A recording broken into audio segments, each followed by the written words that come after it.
প্ৰাক্তন আছুকৰ্মী তথা অসম চৰকাৰৰ বন বিভাগৰ কৰ্মচাৰী দশমী দুৱৰাৰ আদ্যশ্ৰাদ্ধ অনুষ্ঠান সম্পন্ন।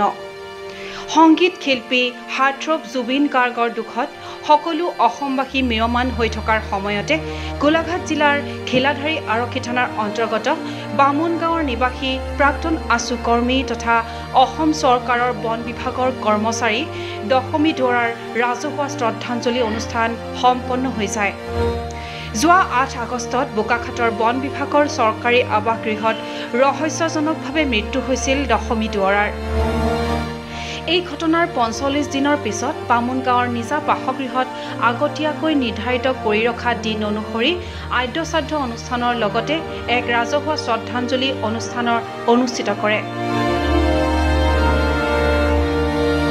উক্ত অনুষ্ঠানটিৰ আঁতৰে কৃষক মুক্তি সংগ্ৰাম সমিতিৰ কেন্দ্ৰীয় সম্পাদক বিদ্যুৎ শইকীয়াই দশমী দুৱৰাৰ প্ৰতিচ্ছবিত প্ৰথমে বন্তি প্ৰজ্বলন আৰু পুষ্পাঞ্জলি অৰ্পণ কৰে গোলাঘাটৰ প্ৰবীণ তথা চৰকাৰী সাংবাদিক পেঞ্চনাৰ দীপেন দত্ত আৰু জ্যেষ্ঠ সাংবাদিক তথা প্ৰকৃতিপ্ৰেমী অপূৰ্ব বল্লভ গোস্বামীয়ে। ইয়াৰ পিছতে পৰিয়ালৰ লোকে শ্ৰদ্ধাঞ্জলি জনাই আৱেগিক হৈ পৰে। গোলাঘাট জিলাৰ বিভিন্ন দল সংগঠনে স্থানীয় শুভাকাংক্ষী ৰাইজে শ্ৰদ্ধাঞ্জলি জ্ঞাপন কৰি শোকত ভাগি পৰে। ইয়াৰ পিছতে এখনি সভাৰ আয়োজন কৰে। সভাত প্ৰবীণ সাংবাদিক দীপেন দত্তই দশমীৰ মৃত্যুৰ উচিত তদন্ত নোহোৱা পৰ্যন্ত সকলো দল সংগঠনক উচিত ন্যায় দিবলৈ চেষ্টা কৰিবলৈ আহ্বান জনায়।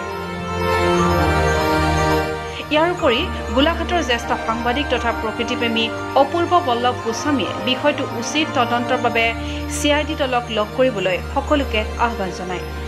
ইয়াৰ উপৰি অপূৰ্ব বল্লভ গোস্বামীয়ে দুখ প্ৰকাশ কৰি কয় যে স্থানীয় বিধায়িকা তথা অসম চৰকাৰৰ বিত্তমন্ত্ৰী অজন্তা নেওগে দশমী দুৱৰাৰ ঘৰত আজি পৰ্যন্ত কিয় উপস্থিত হোৱা নাই বুলিও আক্ষেপ কৰে। ইয়াৰ পিছতে উপস্থিত বিভিন্ন দল সংগঠনৰ বিষয়ববীয়াৰ বক্তব্য আগবঢ়ায় আৰু লগতে এই ঘটনাক উচিত তদন্তৰ ক্ষেত্ৰত দল সংগঠনে সদায় মাত মাতি যোৱাৰ প্ৰতিশ্ৰুতি দিয়ে। যিটো ৰহস্যজনক ঘটনা, যি ৰহস্যজনকভাৱে 8 আগষ্ট তাৰিখে মৃতদেহ উদ্ধাৰ হৈছিল দশমী দুৱৰাৰ এটা হাই ছিকিউৰিটি জোনৰ মাজত BFO কাৰ্যালয়ৰ সমীপত নিশা, আৰু তাৰ পাছৰে পৰা গোটেই কথাবিলাক কেৱল ৰহস্য আৰু সন্দেহ।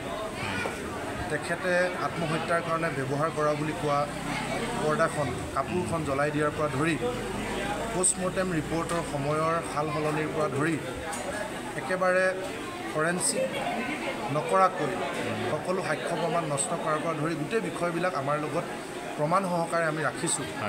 আৰু সেইকাৰণে আমি সকলো দল সংগঠনে একলগ হৈ গোলাঘাটত তেওঁৰ ন্যায়ৰ দাবীত আমি ধাৰাবাহিক প্ৰতিবাদ কৰিছিলোঁ।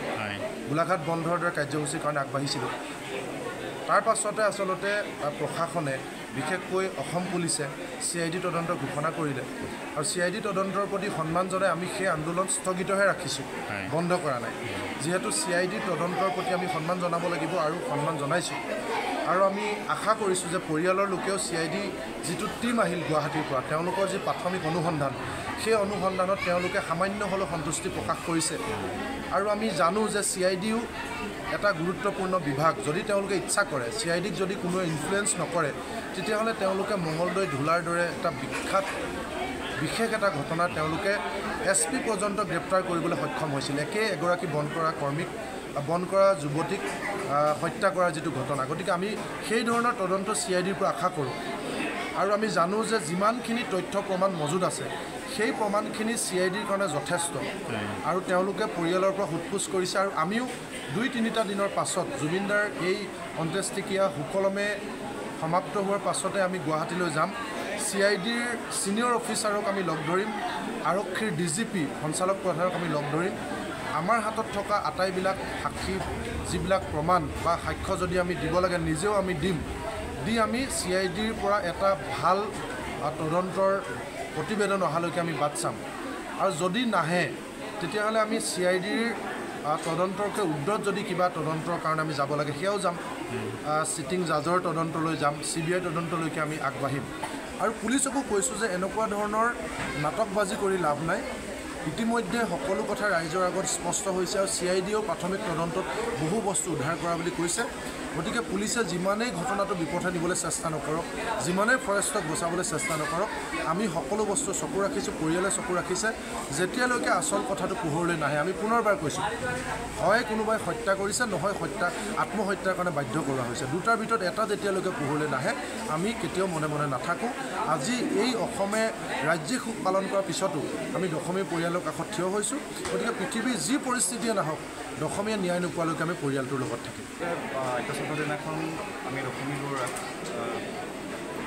আমাৰ ছাত্ৰ সংগঠনৰ সদস্য হোৱাৰ উপৰিও তাই মোৰ বাল্যকালৰ বান্ধৱী আছিল, গতিকে তাইক শ্ৰদ্ধাৰে স্মৰণ কৰিছোঁ। তাই নোহোৱাৰ পাছতো তাই আমাকখিনিৰ পৰা আচলতে চাই আছে বুলি আমি আশা কৰিছোঁ। আৰু এই মৃত্যু আচলতে সহজ নহয়, সেই কথা আমি বাৰম্বাৰ কৈ আছোঁ। আৰু সকলোকে আমি ধন্যবাদ জ্ঞাপন কৰিছোঁ, যিসকলে এই কথাখিনিত প্ৰথমৰ পৰা লাগি আছে। সকলোকে আমি সকলো দলসমূহকে ধন্যবাদ জ্ঞাপন কৰিছোঁ, বিশিষ্ট ব্যক্তিসকলক ধন্যবাদ জ্ঞাপন কৰিছোঁ, সংবাদ মাধ্যমৰ ব্যক্তিসকলক ধন্যবাদ জ্ঞাপন কৰিছোঁ। আৰু এই মৃত্যু সহজ নহয়, এই মৃত্যুত নিশ্চয়কৈ এটা ৰহস্য লুকাই আছেই।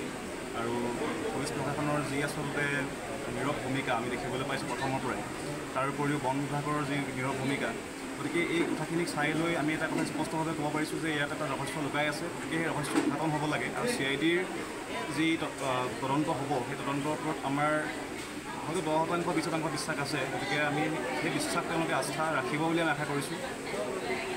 আৰু আমি সকলোকে আজি আৰু কাইলৈ দিনটোৰ কাৰণে নিমন্ত্ৰণ জনাইছোঁ আদ্যশ্ৰাদ্ধৰ কাৰণে। আৰু প্ৰায় সুখতে আছে, ভালে থাকক। আমাৰ ভতিজা দশমী দুৱৰাৰ আদ্যশ্ৰাদ্ধ তথা শ্ৰদ্ধাঞ্জলি অনুষ্ঠানত আপোনালোকক সকলোকে লগ পাই কৃতজ্ঞ মানিছোঁ।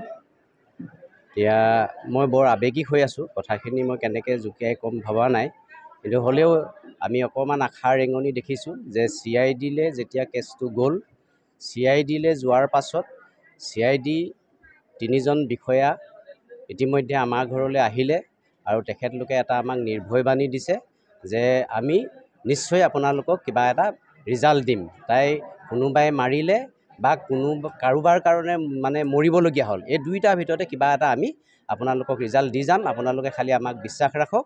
আৰু সেইকাৰণে আমি তেখেতলোকৰ ওপৰত বিশ্বাস ৰাখিছোঁ। আমি গতিকে ভাল ৰিজাল্ট এটা পাম বুলি আশা কৰিছোঁ। আমি এতিয়া সকলো ক্ৰেডিট আমি দল সংগঠনকে দিব লাগিব, যিহেতুকে দল সংগঠনে নলগা হ'লে এই কেছটো CIDলৈ নাযায়। আৰু ঠিক তেখেতলোকে কোৱা কাৰণেই পুলিচে অকণমান আমাৰ ঘৰলৈ আহিবলৈ বাধ্য হ'ল, যিহেতুকে পুলিচে আগতে আমাৰ ঘৰলৈ এই সংক্ৰান্তত নহাকেই আছিলে। তেখেতলোকে কেছটো থাপি থুপি সামৰি থ'বলৈ বিচাৰিছিলে, কিন্তু দল সংগঠনে লগা কাৰণেহে তেখেতলোকে 15 দিনৰ পাছত হ'লেও আমাৰ ঘৰলৈ আহিবলৈ বাধ্য হ'ল আৰু লাষ্টত কেছটো CIDলৈ গ'ল। তেখেতলোকৰ CID যোৱা 17 তাৰিখ আহিছে, 17 তাৰিখ বুধবাৰ আছিলে। গোলাঘাটৰ পৰা স্মৃতিৰেখা শইকীয়াৰ ৰিপৰ্ট, NV Live।